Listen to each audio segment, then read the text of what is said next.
Hey guys, it's Cody Steck here. Welcome to the first video in this series and welcome to my channel. On this channel, we're going to be talking about everything from real estate to rental properties, passive income, earning more money in your job or career, and we're going to be talking about credit and all things business and finance. I'm starting this channel because there's actually a lack of education in the finance world. When you're going through elementary school or beginner school, you don't really learn about how to manage your money effectively, how to earn more money, how to go out there and make your money work for you. These just aren't things that you are taught as you grow up and go through school. Even through college or secondary school, you really don't learn these things as you go. Even when you're going for finance majors or business majors, you're really just learning how business works, how the economy works, things like that.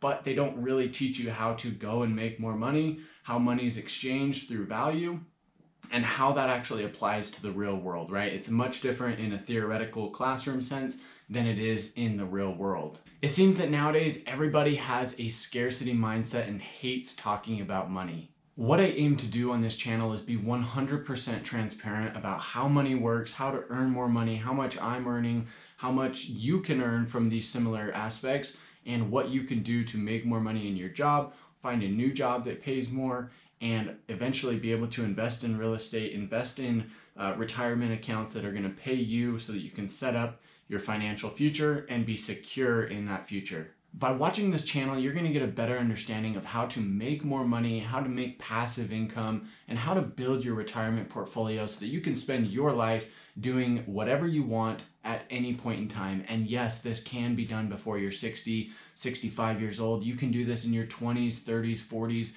even earlier, depending on how hard you work and how smart you work towards those goals. And that's exactly what we're going to talk about today. Regardless of your age and your starting point, I guarantee that you can be financially free in 10 years or less with some changes. Now, this isn't going to be easy. This is going to be something that's very difficult. It's going to take a lot of work. It's going to take a lot of time to implement these tactics that you're going to learn here on this channel. But I promise you that if you do implement them and you stay consistent with working your hardest towards these goals, you're going to see that passive income start to build up. You're going to see your retirement start to build up, and eventually you're going to be in a position where you can do whatever you want with your time and money because your money is now working for you instead of you trading your time to earn an income.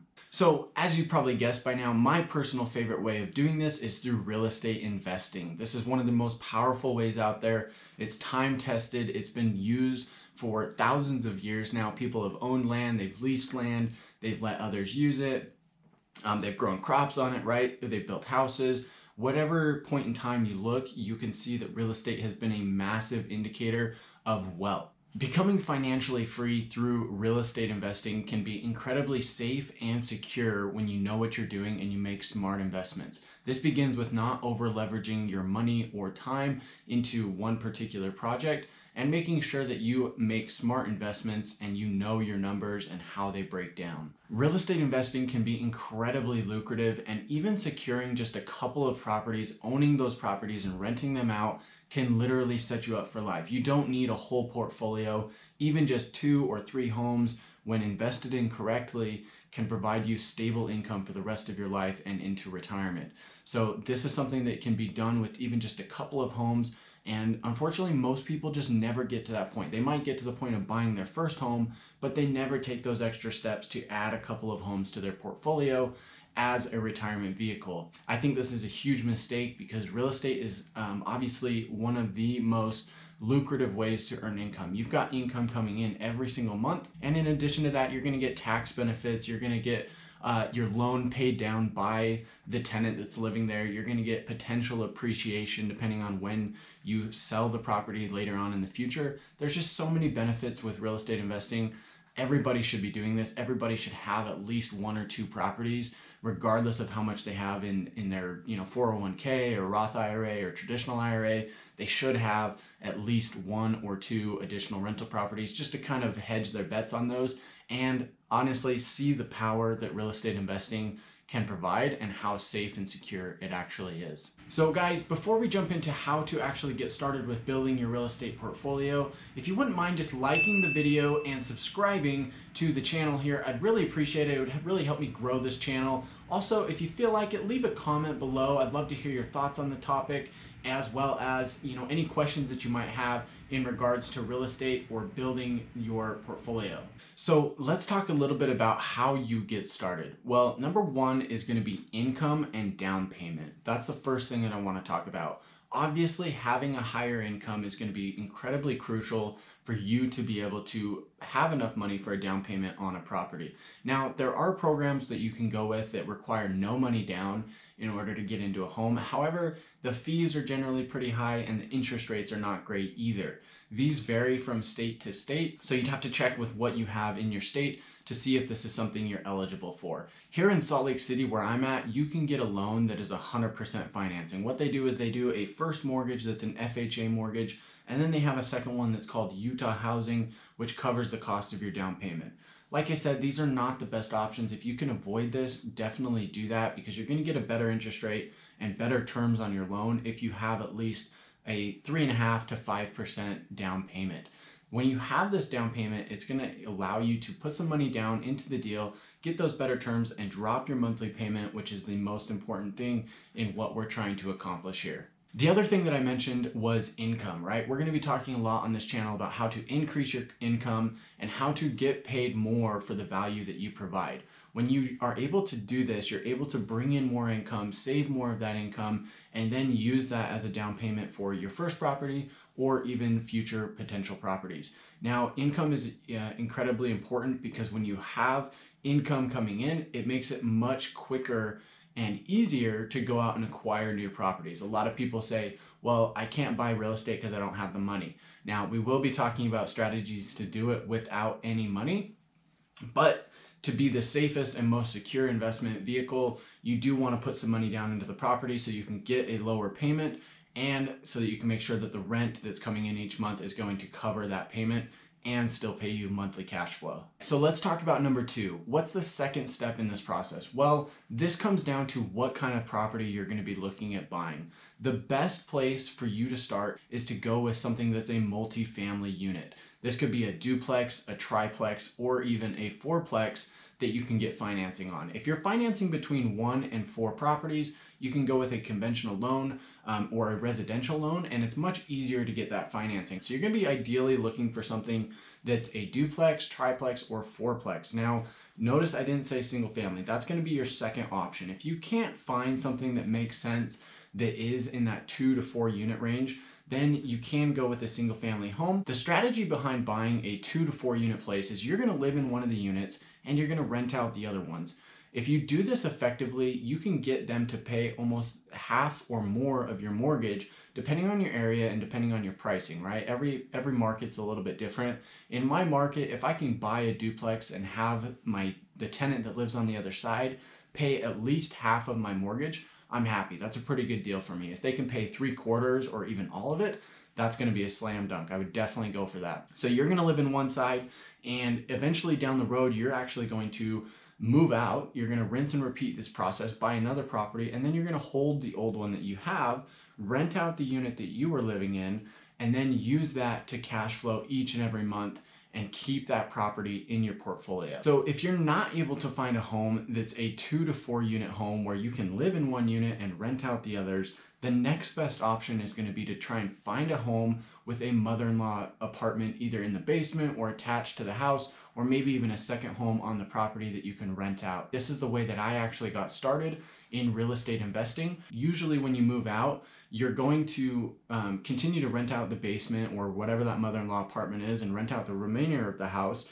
And some cities are mixed on this. Some will let you get away with it, some won't. So you just have to check your market, see what's allowed. But it's a great way to get started. It's a great way to get into a nice home, something that fits your needs. If you've got a family or you need something that's a little bit more flexible for your family, for your spouse or pets or whatever, this is a great way to do it and still earn some income. It doesn't make sense paying thousands of dollars for a mortgage when you could have a tenant paying $1,000 of that and cutting your mortgage in half. And the last option that I want to talk about, if you can't find either of those homes that we talked about in the first two options, either the mother-in-law apartment or those 2 to 4 unit properties, the third option is going to be to find a single family home, get a home with as many bedrooms as possible, and live with some roommates. I know it's not ideal to live with roommates. However, if you do this, you can really set yourself up, even if it's just for a couple of years that you're doing this. You can really get a nice portfolio going and you can live for extremely cheap. So now you've bought the home, you've rented out the other units, you've rented out the mother-in-law apartment, or you've gotten some roommates.